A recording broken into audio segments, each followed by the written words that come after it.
YouTube Music is great, and it's a fantastic way of listening to almost any song out there. But what's even better is ViMusic, because it's a client to YouTube Music, having all the same songs and similar features, but getting rid of the unnecessary clutter. You don't need to sign into anything or pay for any subscription. Hell, it doesn't even have ads. The way it works is you just search for the song that you want to listen to, tap on it to start playing, and even add it to a playlist. Some songs even have lyrics, so that way you can sing along. And that's just one app out of the 10 that we'll be showing off in this month's episode of the best Android apps of July 2022. This time around, I'm bringing you 6 apps and 4 games, some of which I'm sure are just what you need to spice up your Android for the summer. If you download one of the apps, all I ask is if you can please drop a thumbs up on this video to help it get recommended to others. If you download 2 or more, consider subscribing with the notification bell turned on to be one of the first to catch more great content just like this every week on the channel. Also, I just released some new exclusive widgets on my Patreon page, which I think look amazing and unique. I really love this Pebble picture frame one because it brings a bit of grooviness to the home screen. And I also released some spectacular looking walls that are pixel inspired. Brings a lot of life and joy to the home screen. Only on my Patreon page, linked down below in the description. Anyways, I really love the now playing feature on the Pixels. If you're not aware, this is a Pixel exclusive feature that uses the phone's microphone to listen for music playing around you, then it displays the artist and title of the song on your Pixel's lock screen. But now with Ambient Music Mod, a free and open source app, this can be possible with almost any Android phone. Just like Now Playing, Ambient Music Mod will detect music playing around you and display the artist and song name on the lock screen of your non-Pixel Android device. If you're running Android 9 through 11, this app will require root. But starting with Android 12, you can just use the Shizuku app to get Ambient Music Mod working on your device. But unlike the Pixel's Now Playing feature, this app is limited to its database of songs, which is constantly growing, but it also has to be saved locally on your device. If you decide to try this app out, but find that it cannot ID even the most popular songs around you, be sure to enable alternative encoding in the app settings. Thanks to Leka LOL69 on my subreddit r/HowToMen for suggesting this app to me. If you have an app you think I should check out, recommend it to me on my Reddit page. If your suggestion is chosen for my next best apps of video, I'll be sure to give you a shout out in the next episode. It still boggles my mind that some launchers like the Pixel don't support icon packs. That's why I use AppBar to let me create a widget that lets me have a row of my favorite apps with an icon pack that I'd like. Plus I can scroll up on the widget to bring up more apps. I can even choose between 3 different modes, the default grid view, stack view, or a vertical list view. I love the stack view one because it brings a bit of style to the home screen. But there's a lot more that you can do to customize it within the app settings.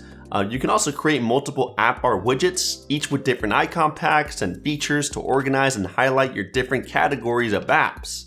It does cost $1.99, but I just dropped 50 promo codes on my Patreon page to get the app for free, so if you want one, be sure to become a supporter immediately. Otherwise, you may miss out. Oh, and a huge thanks to Android Major 1 for suggesting this app to me on my subreddit page as well.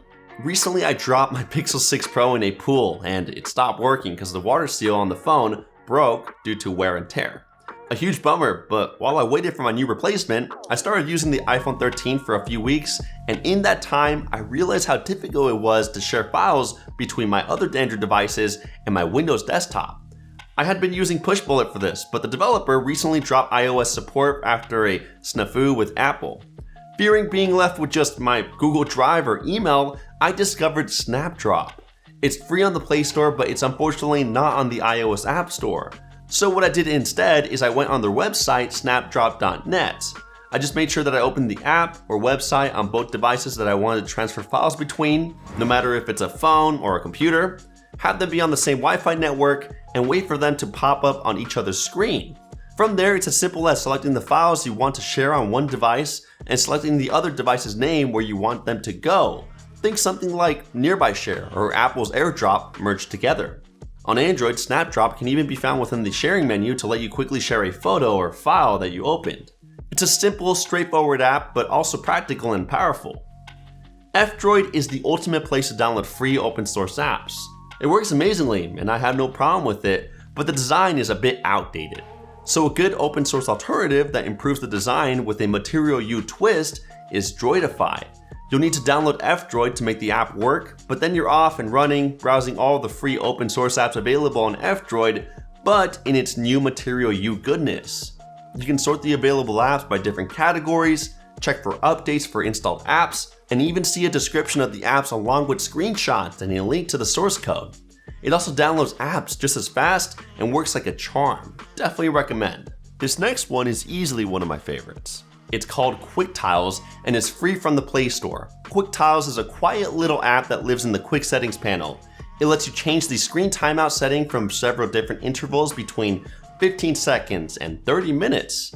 This way you can see right from the quick settings how quickly your screen will time out and change it if necessary without ever having to dig through the full settings menu.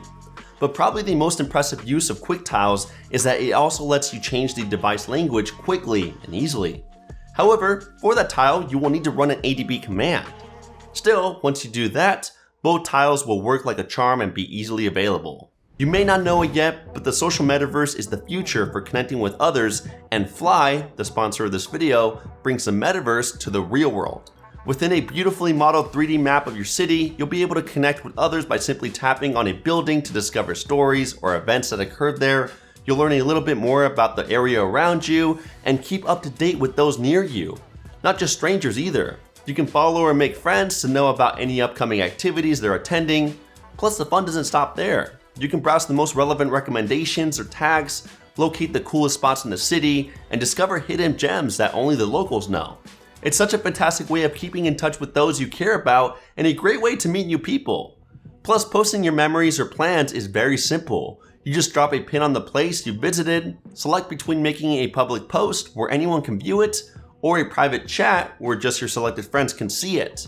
Then you journal in the fun experience you've had and what's occurring, and maybe even include a photo or video. Or you can even live broadcast to talk to others in that area in real time, live. Nice and simple.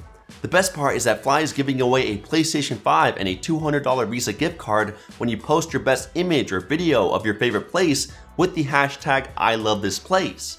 The post with the most likes wins. It's an impressive social metaverse app that makes interacting with others enjoyable and refreshing, even showing you what's happening in real time. So join in on the fun by checking out Flyy through the link in the description. Switching it over to the games, the first one is called Dadish 3. It's a two-dimensional platform game pitting you against challenging obstacles and intimidating bosses in your quest to rescue your kidnapped kids.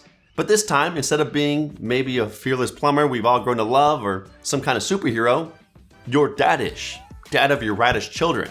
That's right, the graphics are okay, but the gameplay is easy and just challenging enough to keep you engaged. The on-screen controls are really easy to master as there are really only 3, left, right, and jump, or the jump control can be double tapped to make a double leap. There are 50 levels to get through, which usually only take a few minutes each as you're chasing after your kids. It's a simple game, but it's free and probably just entertaining enough to help you burn some time during a summer road trip this year. Next we have King Rabbit Race, which is another fairly simple two-dimensional game, but this time with a top-down view and other competitors on the screen. In King Rabbit, you're hopping against other rabbits to see who can safely get through the obstacles and threats in front of you to make it to the finish line first. This game reminded me a lot of the old Legend of Zelda game for Nintendo with its top-down gameplay and game board layout, except for this time, instead of being a tunic-wearing Hylian on a mission to save a distressed princess, you're a bunny, perhaps with bright colors and maybe even sunglasses depending on your level of investment into the game. But just the same, you're moving around the game board trying to get around trees and statues that stand in your way, avoiding getting hit by random projectiles across the screen, and making sure not to fall off the edge of the board. Be the first to hop your way past all these challenges and across the finish line, and you win. The next game I have for you is 2 Minutes in Space, and it's exactly that, a game to try to survive 2 minutes in space. To start the game, you can choose from one of 13 different spaceships, all of which have different degrees of pros and cons, and then your job is to survive flying in space for at least 2 minutes. As you're rocketing past the moon, nebulas, and asteroid belts, your job is to avoid collisions with asteroids and missiles from other spacecraft while also trying to collect gold pieces to earn extra in-game features for 2 minutes. I really like the graphics of this game and the kind of free-range play as you're meandering through outer space. The objective was clear and the game controls were straightforward. This free game is definitely worth the play next time you got some time here on Earth to kill and are looking for something out of the world too. Have you ever found yourself playing something like Asphalt 9 or Need for Speed and thought, man, I really wish I could take this car off some wicked jumps and do some sweet tricks with it?